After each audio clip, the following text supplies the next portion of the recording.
Post hoc analysis भी है। इसमें आप ये इसकी जो है ना मैंने डिस्क्रिप्शन जो है ना अपने वीडियो लेक्चर में बताई हुई है कि कौन से ऑप्शन आप सिलेक्ट करेंगे। तो आमतौर पे ये जैसे हम एज्यूम करते हैं कि equal variance is not assumed.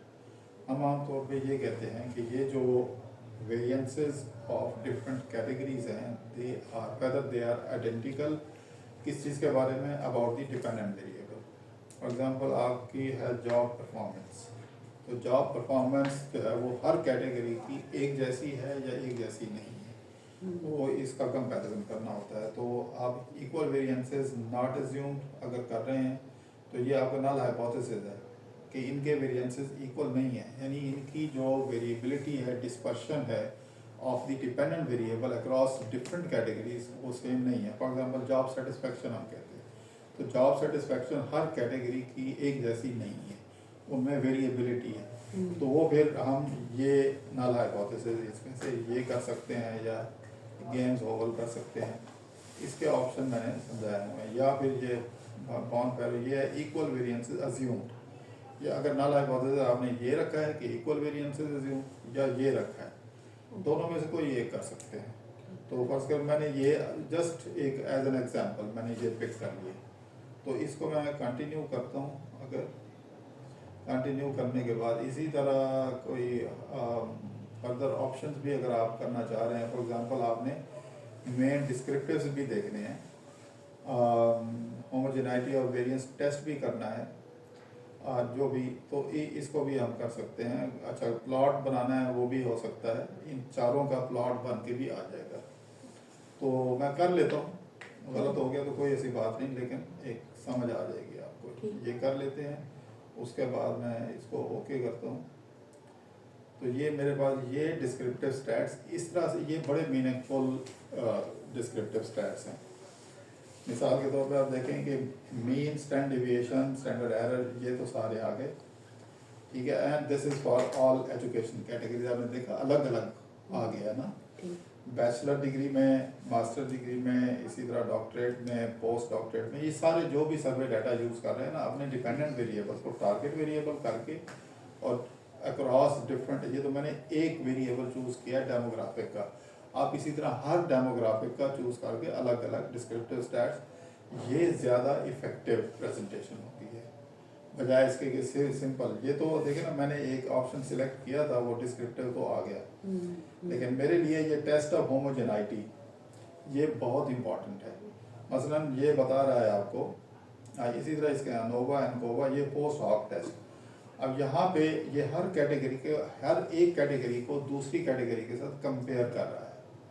तो इससे ज़्यादा और क्या चाहिए। इन सिंगल कमांड आपको ये कितने टेबल मिल गए, और ये नीचे ग्राफ भी बना हुआ आ गया। ये ग्राफ में कंपैरिजन है क्वालिफिकेशन का, ये नीचे क्वालिफिकेशन है, और ये उनकी जो आपका डिपेंडेंट वेरिएबल है वो यहाँ पे ये बता रहा है। तो ये अगर ये लाइनें जो हैं ये पहले स्टीप है, फिर ये फ्लैट हो जाती है, फिर स्टीप है, तो इस पर्टिकुलर एजुकेशन कैटेगरी, बल्कि ये पॉजिटिव है, तो ये कौन सी एजुकेशन कैटेगरी, इसको खास तौर पर डिस्कस किया जाता है।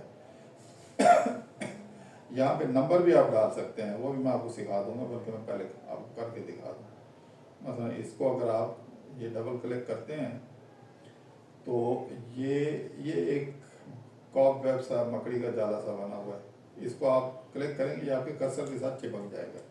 इसको आप लिखें यहाँ पे ये कितनी वैल्यू है, तो यहाँ पे ये वैल्यू इंसर्ट कर देगा, ये इसी तरह इधर वैल्यू इंसर्ट कर देगा, ये वैल्यू इंसर्ट कर देगा, तो आपके पास बना बनाया ग्राफ आ जाएगा। और इस तरह ये आप हर एक एजुकेशन कैटेगरी की जो एवरेज वैल्यूज हैं, एवरेज जो परफॉर्मेंस है, ओपी क्या था,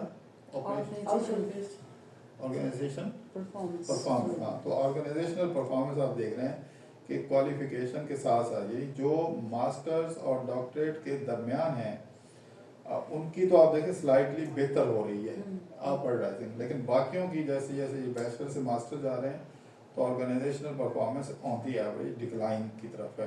ये 3.75 से 3.5 के दरमियान मार्जिनल डिफरेंस है, बट देयर इज डिफरेंस।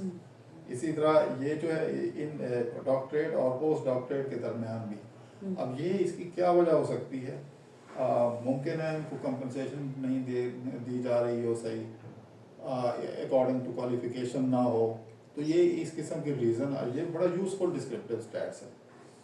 तो ये जब कर लें तो इसको ये बंद कर दें, तो ये आपके पास एक बड़ा यूज़फुल ग्राफ आ जाएगा। मैं इसको सेव कर दूंगा ताकि आप फिर ये इसको इसी तरह रिपीट कर दें। अच्छा, अब मैं आपको इसकी इंटरप्रिटेशन बताऊँ। यह है मल्टीपल कंपैरिजन का ग्राफ है। इस मल्टीपल कंपैरिजन में इसने क्वालिफिकेशन को, ये देखें, आई सिंबल असाइन कर दिया क्वालिफिकेशन को और जे सिंबल क्वालिफिकेशन को। अच्छा, ये एक क्वालिफिकेशन है यानी बैचलर और मास्टर्स, तो ये है आई माइनस जे, जिसका मतलब ये है कि बैचलर और मास्टर्स के दरमियान डिफरेंस जो है वो सिग्निफिकेंट है या नहीं, कोई ख़ास सिग्निफिकेंट नहीं है। आप देख रहे हैं 5% से ज़्यादा है।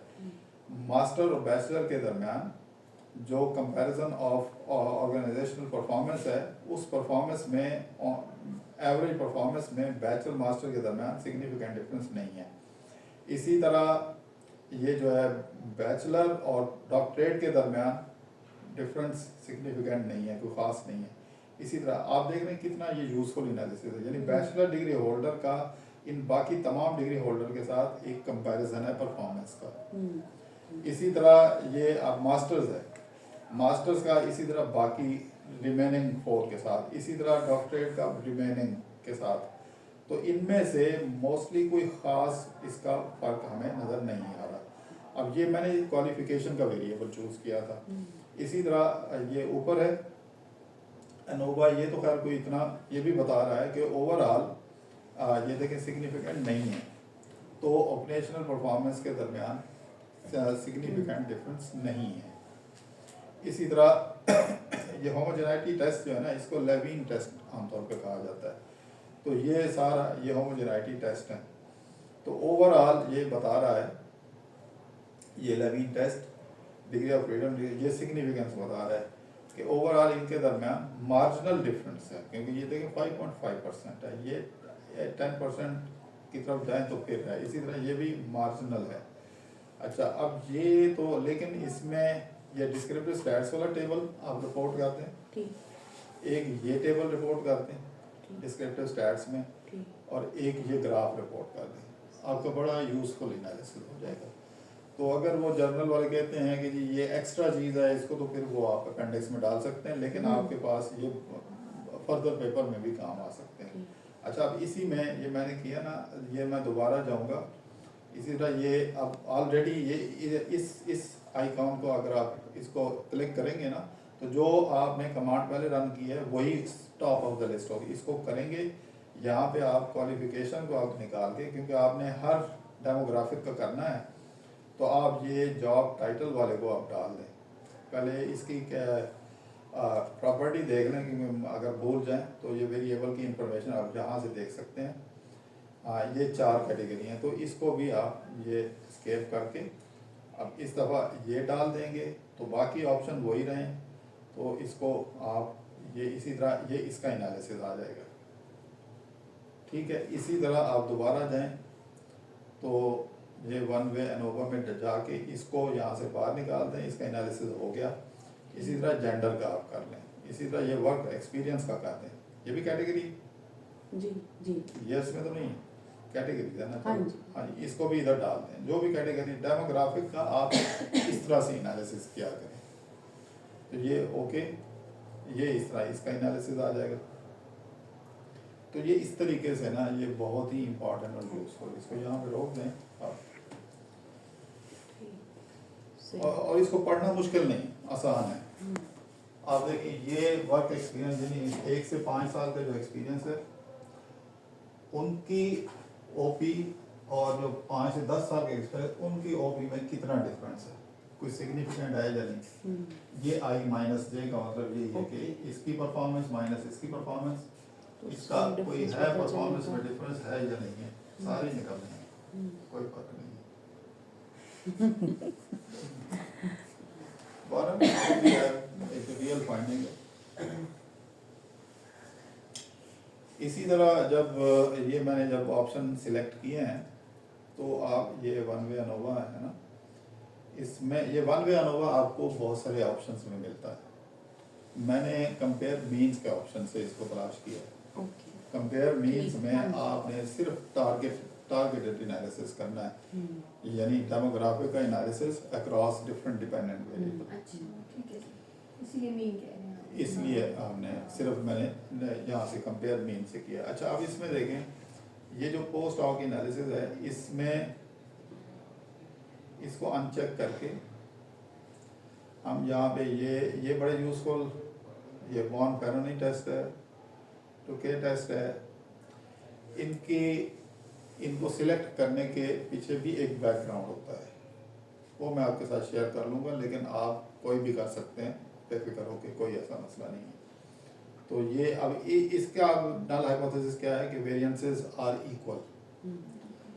तो इसी एनालिसिस को हम करते हैं एक और तरीके से। देखें,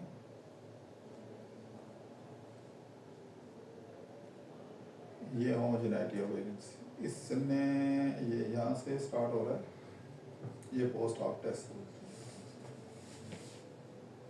हाँ, ये अच्छा, ये एक वेरीफाई करने के लिए, ये पिछले जो रिजल्ट हैं, आपने नल हाइपोथेसिस की स्टेटमेंट को चेंज कर दिया। पीछे आपने कहा कि इनके वेरिएंसेस इक्वल नहीं है, यहाँ आपने कहा वेरिएंसेस इक्वल है, कि शायद कोई सिस्टम गलती तो नहीं कर रहा, तो दोनों में से कोई एक कर लें, लेकिन याद रखेंगे आपने कौन सा किया है, नल हाइपोथेसिस। तो यहाँ भी ये जो रिजेक्शन ऑफ हाइपोथेसिस है, उसकी प्रोबेबिलिटी बहुत कम है, आप रिजेक्ट नहीं कर सकते नल हाइपोथेसिस। ठीक है, तो इस तरह से आपका अब आप इसको स्टॉप कर दें रिकॉर्डिंग। ठीक। अब आप ये ज़रा सोचें कि अभी मैंने आपको कोई 2-4 बताए हैं, अगर आप इनको लिखने बैठें तो आपका एमफिल का थीसिस इतना हो जाएगा। तो ये आसान है, कोई मुश्किल नहीं है। आपको स्टैट्स आते हों तो आप बहुत कुछ कर सकते हैं। ठीक है, आप समझ आइए इसे। तो ये आप कमांड नोट कर लें। अच्छा, और आप लाए हैं कोई आपके पास है कोई डाटा? आपके साथ क्या डिस्कशन हो रही थी? सर्वे वाला डाटा था। अच्छा।